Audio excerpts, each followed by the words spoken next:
Hi guys, before the episode starts, I just wanted to warn y'all because I don't know what happened.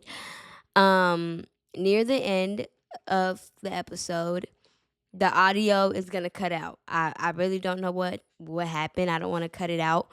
So the audio is going to cut out, the audio is going to come back, and the audio is going to cut out again.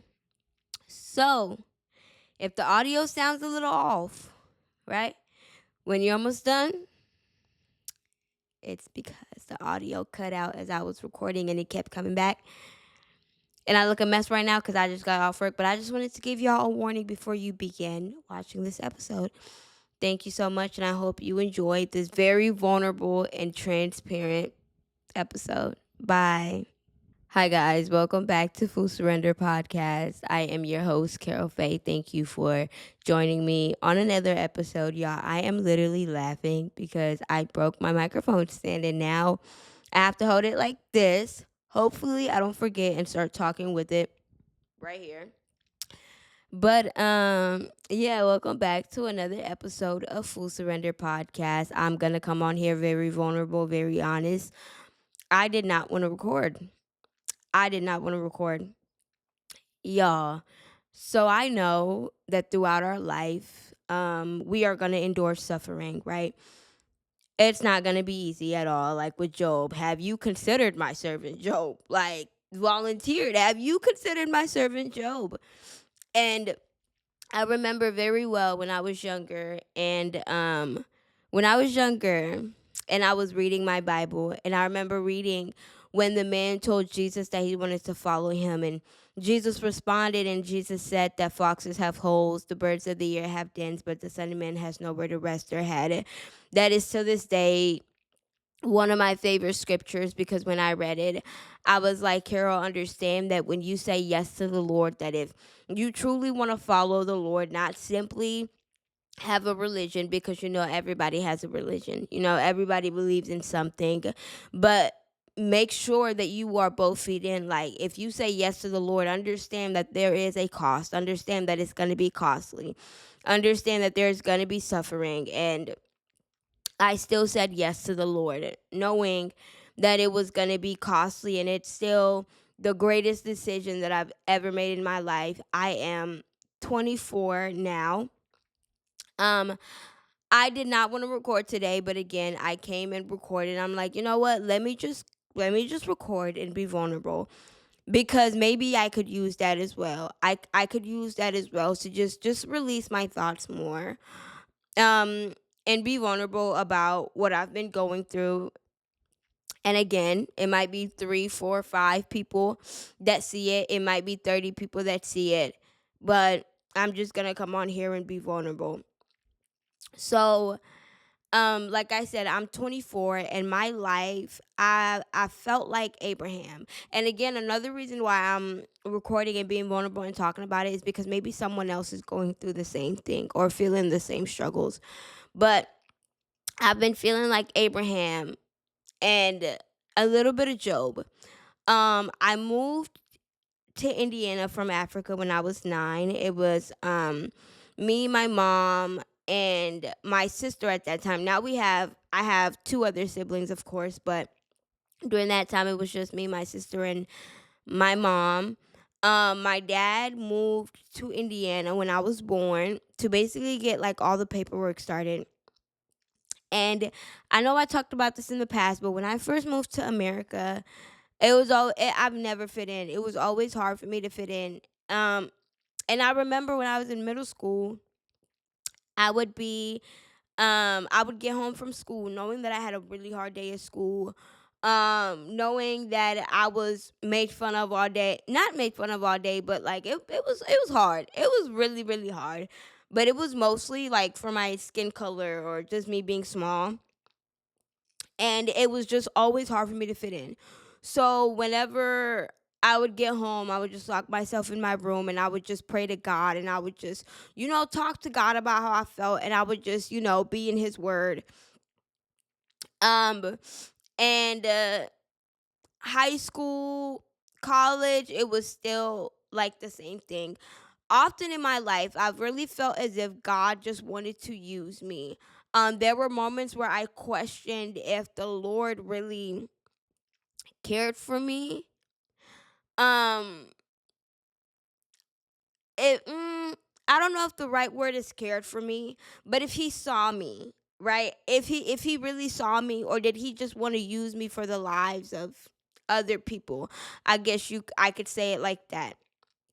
And recently, I know I talked about this as well. I've been dealing with something that's hard, and it's called periodontal disease. And y'all, it's the hardest thing that I've ever, probably one of the hardest things that I've ever experienced. And I believe that we serve the God of the Bible, and I believe that He is still the same. I believe that we serve a God who can still redeem, that He is a God who can still perform miracles, that He is a God who can give and take life. I believe in the God. I believe in that God. I believe in the God that spoke and there was. I believe in the God that says, let there be light, and there was light. I believe in that God. I believe in the God of the Bible, right? I don't believe that there's nothing that he cannot do. He has authority over everything. He has authority over us, right? He can decide when to take our when we take our last breath. He can decide to take my life right now. He has power and authority over the oceans. He has power and authority over everything that he has created. I believe in that God. And I would often catch myself asking God, like, and believing that the Lord would heal and that the Lord would restore, and praying and even being bold in the midst of other people, that I do believe that this is the God in which I serve. And I'll believe that that God would heal in the way in which I want him to heal. That he would restore in the way in which I want him to restore, in the time in which I want him to restore. And he doesn't do that. Because oftentimes, what we believe that God is going to do, he's not really, okay, this can come off as wrong. But we can have in our idea, okay, that this is the way that God is going to do it, that this is the way that God is going to move. And it's not the way in which he moves. It's like a complete shock. You know what I mean? And oftentimes, I believe, just like when the disciples were on the boat, right? Or just like in Acts 27, I think I want to do a study on that actually, because yeah. Um that God will allow us to get to the point where we are at the end of ourselves, to where I can't do it by I don't even have the power to do it. I don't have the authority to do it. God would allow us to get to the point of ourselves so that he can finally shine. To where it's like, okay, you tried doing everything that you could. Can I step in? You tried to do everything that you could. Let me show you the authority in which I have. Let me step into your boat. Let me step into your situation. And oftentimes, when we are in the middle of a storm, it does not feel as if God is there. And understanding that God can very much, we can be in the will of God. We can be in his will. Right? We can be in his will, and he will allow something to happen. He will draw you to that storm. He will allow the fire to happen like Shadrach, Meshach, and Abednego. He will allow it to take place. Right? But you won't be overtaken by the fire. He will allow you to be in that storm for weeks and months. But you're going to come out on the other side victorious like Joseph. Even with Elijah was weak. God gave him rest. God woke him up, and God fed him. That's the kind of God in which we serve. And if you are in a season of your life like me, where things do not make sense, take heed in his word. Read his word. Study his word. Allow it to be your food. And if you cannot confide in your own strength, because yes, God can give us strength, but he is also our strength. Oftentimes, I'm like, God, I don't know. But I'm going to trust in your character. I'm going to trust in I'm going to trust in what your word says that you are. Because right now, it does not make sense.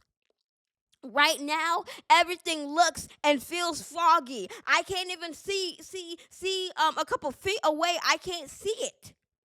I cannot see it, but it is I. And if it is you that I am following, if I and the thing about it is that we have the same spirit that raised Jesus from the dead dwelling on the inside of us.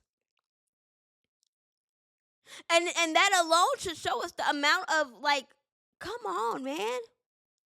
But thank God that we have a God, that we have a Messiah, that we have a God whose mercies are new every single morning, that He does not condemn you for asking questions, right? He won't condemn you for asking questions. He won't condemn you for being fearful. He won't condemn you for maybe doubting. Like, God, are you sure?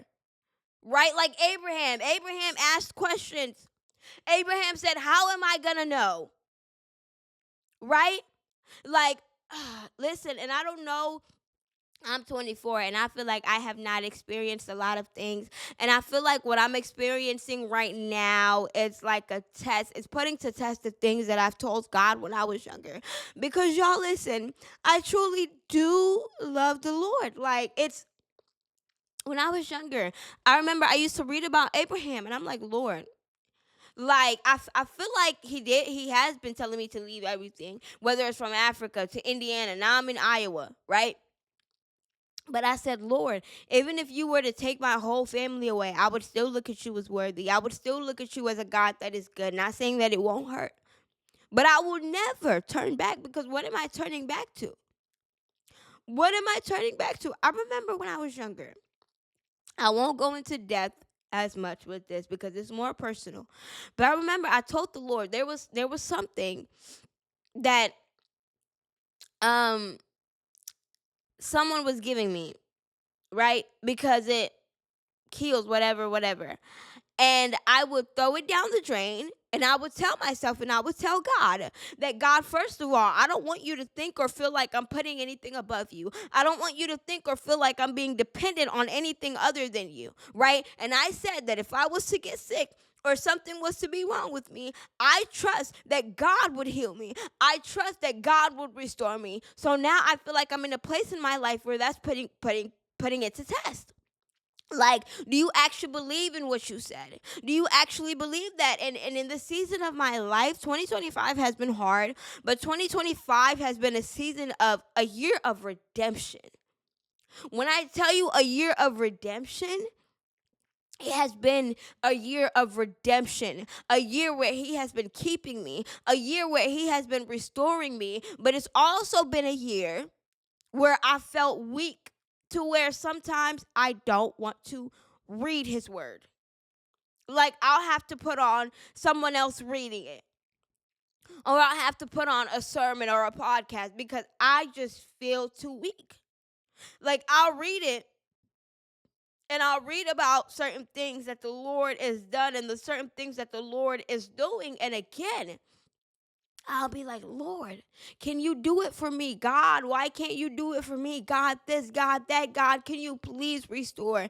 Can you please heal? Can you please make it make sense? That's where I've been.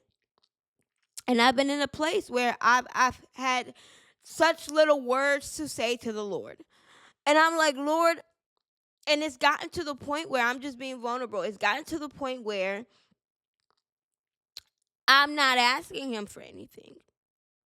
Like, Lord, can you please bless me with the job? Can you please bless me with the new apartment? Can you please do this? Can you please do that? But also, that also comes from a place of not wanting to be disappointed.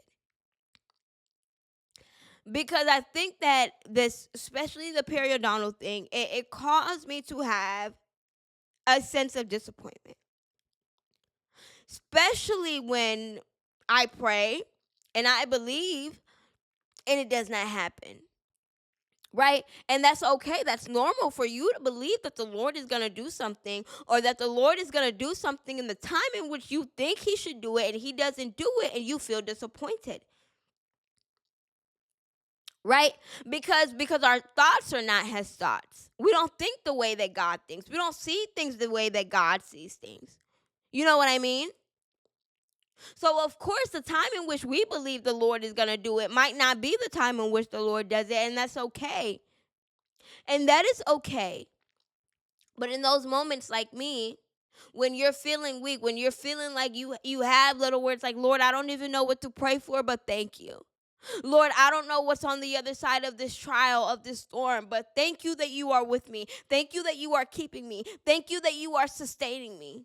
Thank you that you are with me, because I believe that if you are for the Lord, then the Lord is for you. That if you are with the Lord, then the Lord will keep you. And that in the midst of the storm, that if you would just keep your eyes focused on the Lord, and that if you would just focus on Him, then He will keep you. He will keep you. Even if it feels like the boat is rocking too hard and it's getting blurry and it doesn't make sense and you feel weak and you feel you're depressed, nothing makes sense. Nothing makes sense. Trust in who the Lord says that He is. Because if He showed up before, He can show up again. It might not be again in the way in which you want Him to show up, but He will show up. He will deliver you. Even sometimes He may not heal you on this side of eternity. But understand that it is He. And take heed in His word. And I wanted to go over something really quickly. I think I wanted to read something. Okay, actually I'm gonna read it on my iPad. Hopefully it doesn't get dark, like the screen does not get dark. But I wanted to read Psalms 91. Psalms is a good, you know, book to go through when you're in seasons of distress and distraught and all these things. Proverbs is as well. And just looking at certain stories of the Bible and just looking at how God redeemed, looking at how God drew people towards the storm. Like, how have you considered my servant Job? That's really how it feels. Have you considered my servant Carol? But if the Lord said, have you considered my servant Carol? What an honor it is for the Lord. What an honor that is, even if it hurts. Even if it hurts, what an honor that is. But there are so many stories that you can go to, so many Psalms you can read, so many Proverbs you can read when you are in a season of distress. But also understand that when you are in that season, to tell the Lord how you feel, even if all you can say is help.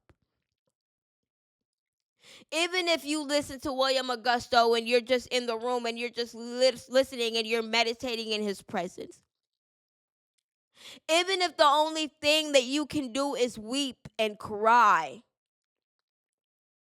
Even if the only thing you can say is, Lord, I don't know what's going on. Lord, this does not make sense. But God, keep me.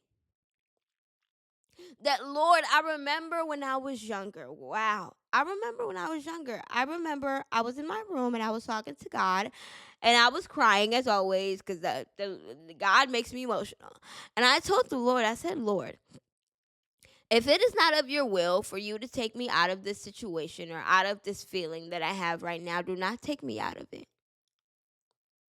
Because I understand that suffering produces something. If it's not your will for me to be out of it right now, do not take me out of it. But while I'm in it, can you please just keep me? Can you please just keep me? But Psalms 91 says, the one who lives under the protection of the Most High dwells in the shadow of the Almighty.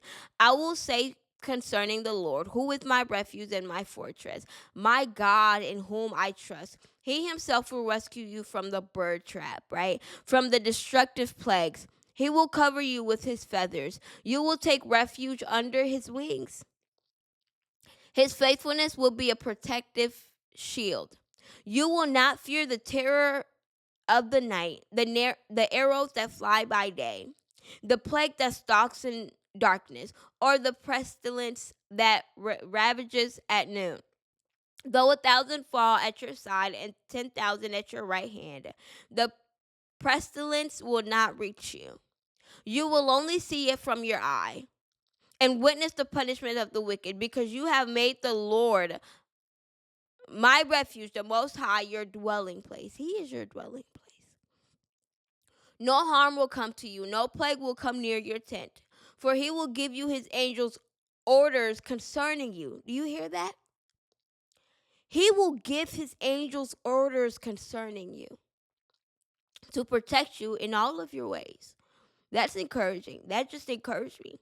They will support you with their hands so that you will not strike your foot against a stone. You will tread on a lion, the cobra.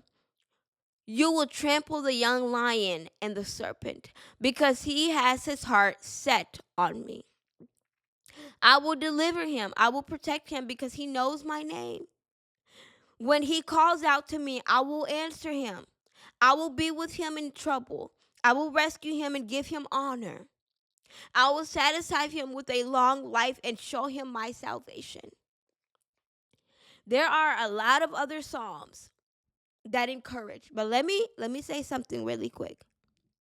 Because in that psalm it says that I will dwell, that he will be my dwelling place. Understand this. Because we live in a culture and we live in a time where we try so much to find satisfaction and contentment from everything else outside of God. You know what one of the hardest things to do when you are in a season of suffering is waiting on the Lord. It is so much easier to try and do it yourself. It is so much easier to put yourself in a relationship with just anybody than it is to wait on the Lord for maybe 2 years, 3 years, 4 years. It is so much easier to go get a word from a prophet than to sit there and allow the Lord to give you revelation. Right? It is so much easier, but you know what that produces? That produces a lot of harm because you're trying to do it on your own strength. You're trying to protect yourself based off your own just human limited understanding. Right? It can be hard to wait on the Lord, but let me encourage you. Because in culture there are so many distractions, and many believers, we love prophets. We love our pastors. Not saying that that's wrong. Right? But we love them. And oftentimes we put them in a higher pedestal than we do God. It's like, oh, I need a word. Let me go talk to that prophet. Let me go talk to my pastor, rather than sitting there and praying to the Lord and meditating on his word. Because listen, studying scripture takes time. You can't expect to understand a book that is God breathed and inspired by God by just sitting there, reading a line, check, I'm done. No, you have to study his word diligently. You have to diligently seek him. It's not just a Sunday thing, because the Lord does want us to go to church. The Lord does want us to be in community. The Lord does want us to go out and pray for people, right? He wants us to pray for people. He wants us to encourage. But you know what's very important that oftentimes we forsake is our private time with the Lord. And we use excuses like, oh, I don't have enough time. I don't have the time. Oh, I'm too busy. That's a problem. That's a problem. When we do not prioritize our private time with the Lord, but we prioritize going to church, we prioritize going to see a prophet, we prioritize being in community, but we cannot spend private time with the Lord, because oftentimes it is in those moments that the Lord does his most work, and the stripping is in that private time. Not saying again that the Lord, because the Lord does prune us in community. He reveals certain things about us in community. But you cannot forsake your private time with the Lord. You cannot forsake diligently seeking the Lord by yourself, because when you come together in community, you come strong. Right? You come to uplift. You come to do certain things, but you cannot forsake your private time with the Lord, because yes, the Lord can give a prophet or a pastor a word concerning you, but so can the Lord do it for you, because you have that same power dwelling on the inside of us. So why is it that you continue to limit God? Why is it that you continue to use excuses like, I don't have enough time, I'm too busy? I am too busy. How are you too busy for the Lord? How are you not making time for the Lord? But you call yourself a believer, somebody that fears the Lord, somebody that is in awe of the Lord. And understanding this, that when you say that I fear the Lord, it's not about being scared of the Lord. But you fearing the Lord, it's like you have an awe. And being in awe of the Lord draws you closer to Him. It should not draw you away from Him. And we live in a culture and a society and a generation where people love to say things like, oh, I don't fear no man. I only fear the Lord. Are you sure that I'm a God-fearing woman?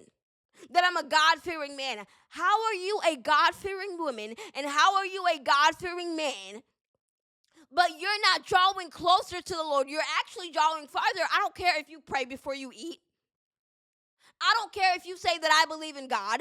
That does not mean that you fear the Lord. That does not mean that you are drawing close to the Lord. What does your fruit say about you? What does the things that you say about you? What about the way in which you speak? What about the way in which you treat people? Because now we like to slap everything on anything. Right? And we love to say things like, I don't know how we got to this point. I just need to talk about this. We love to say things like, I don't need anybody. All I need is God. And we allow that to have us be in a place of bitterness, a place of isolation where we don't have no friends. We don't want to be in community. We don't want to be in church. We don't want to be in anything because the only thing that I need is God. That's not even sound.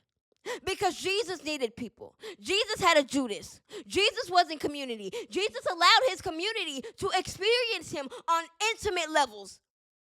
Jesus was serving. Jesus did not isolate. He isolated himself when he went up to pray. He sometimes went up to pray. Right? He was in the wilderness. But Jesus was a servant.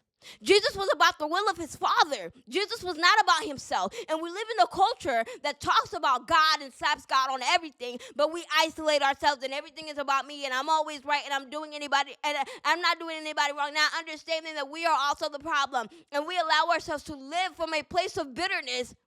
We allow ourselves to live from a place of isolation, thinking that it's the will of the Lord because we say things like, the only thing that I need is God, that I don't need people's opinions about the Bible, that I don't need to go in a church, that I don't need to be in community, that I don't need all of that I can just say the things that I say and proclaim the name of the Lord and live however it is that I want to live. You cannot do that. That is unsound. That is not theologically sound. That is not right. And we have to get to the place, even outside of just suffering, we have to get to the place where we are in awe of the God, to where we want to draw close to the Lord. But like I said last week, it's hard. It's hard when you are blind and you do not realize that you are blind and you think that you can see and you think that your eyesight is visible, that you think that you have a good understanding of the Lord, but in reality, you don't know a single thing. In reality, you do not know a single thing. That's why we have to open up that book. That's why we have to pray. That's why we have to diligently seek him. Because his word says that if you seek me, then you will find me. He will not hide himself from you if you seek him. This is not the time for us to play Christianity, for us to play God, for us to play anything. Because listen, when it's all said and done and Jesus comes back, he's not going to care about our whack excuses. Because he gave you the signs. He gave you all these things. He did that. But you still chose to reject him. You still chose yourself. You still chose idols. You still chose prophets. You still chose pastors. You still chose fame. You still chose a platform. You still chose all those things before the Lord God Almighty. Do you understand that? He is the beginning and the end. What? He is the beginning and the end. The one who can create with just his words. You chose everything before you chose him. I don't know how this got there. I don't know. But I have to, let me see if I have any other notes. Because this was initially about suffering and the suffering that I'm experiencing and just trying to encourage people But again, I just want to encourage you and remind you that you can be in the will of God and you can be drawn into hardship. That's very much possible. You can be in God's will and you can be drawn into hardship. You really can. He will allow it to happen. He will allow the fire to happen. He will allow the storm to happen. He will allow the sickness to happen. He will allow the separation to happen. He will allow the friendship breakup to happen. He will allow you to be in certain places and draw you away from that. That can very much happen. The Lord can do that. The Lord can do that, right? Because in Acts 27, I'm going to talk about that next week. But in Acts 27, they thought that that it would end in disaster and loss, right? And it even went on to say that they gave up hope on being saved. Have you given up hope on being saved? Has it just gotten so hard, so confusing? You feel like, Lord, I'm doing the right things. Lord, I'm serving you. Lord, I'm spending time with you. Lord, I'm in your will, but I've given up hope on being saved. I've been there, especially this year with my periodontal disease, right? Because it's like every time I go to the dentist, it's like, well, the gums are receding, the this, the that, the that. Like sometimes I feel like, Lord, is there any hope? Can you redeem this? Like, are you not even can you? Because I know you can. That's the problem about it. Let's think about it. I know that the Lord can. I know that He can. Because I've heard about him. I've seen what he's done in my life. I study scripture. I know that he can, but will he? That's the hard part for me. That, Lord, I know that you can redeem it. I know that you can speak and it is so. I know that you are Elroy. I know that you are a God that sees. I know that you are a God that said that before I formed you in your mother's womb, I knew you. You knew everything. Even with his disciples, he knew that they were going to betray him. He knew that Peter was going to deny him. He knew that Judas was going to betray him. He knew all of these things, but he still proceeded to continue to go. He did. He still continued to wash feet. He still continued to allow them to walk with him. So it's like, Lord, I don't believe that you cannot. I believe that you can. There is nothing that you can't do. What you talking about? You said, let there be, and there was, and you're telling me that you cannot redeem this. You telling me that you cannot restore what? Don't tell me that. Nobody can tell me that. I don't care if I'm on my deathbed. Don't tell me that my God cannot do that, because I know that he can. But my question is, will you? That's the question that I have. That will you? They gave up hope on being saved. Man, what? They gave up hope. And even in them giving up hope, God still showed up. Right? God is a redeemer, man. And again, oftentimes it does not make sense. But even when it does not make sense, allow the Lord to be your strength. Be in his word. Diligently seek his word. Diligently seek him. Pray. Trust in his character. Because don't tell me that my God cannot do it, because I know he can. I know that he can. But just because God can does not mean that God will in the way in which we want him to.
again, my greatest man. Life can be hard, dude. My greatest thing is not it's not that God can't do it, because I know the God in which I serve. I know the God that drew me to him and saved me at a young age. I know that God. I know the God that spoke and there was. I know the God that raised from the dead. I know the God that healed the blind. I know the God that healed. I know that God. I also know the God that takes away. I also know the God that brings life. So my issue is not believing that God can, because he can. He can. But the thing is, will he? Will he? That's the thing. And in the midst of the storm, it feels hard. It feels like you have lost hope of being saved, like they did in Acts 27, right? They felt like it was going to end in disaster. They felt like it was going to end in loss. Because the thing is, you can be in God's purpose and still be experiencing a lot of chaos, a lot of loss, a lot of destruction, a lot of rejection. A lot of things do not make sense. You can very much be in the will of God, and it be something that is orchestrated by the Lord. But keep going and study his word and pray. Pray, pray, pray, pray, pray. Diligently study and read his word and seek him. Because if you seek him, you will find him. And I know that it's hard. I know that it's hard. I know that it's not easy. I know that sometimes it can feel like, Lord, I've lost hope. Lord, what's going on? But understand and put your faith in the God in which you say that you serve, and allow him to be your strength, even if you feel like your own strength is not there. And that is all I have to say on today's episode of Full Surrender Podcast, y'all. Thank you so much for joining me today again on another episode. I didn't feel like recording this, honestly, because I've just been having a lot of down days, but I'm thankful and I'm glad that I did. And I hope that it filled you. I hope that it was fruitful. Yeah, bless you. Continue to endure. Continue to press on. Continue to fight the good fight. Because Jesus didn't have it easy, and if Jesus didn't have it easy, what makes us think that we're going to have it easy? If Jesus was persecuted and Jesus was rejected and he was kicked out, and they said he was saying this and all that type of stuff, and that's not really what? Come on now. If Jesus went through all of that, understand that you're going to go through that suffering as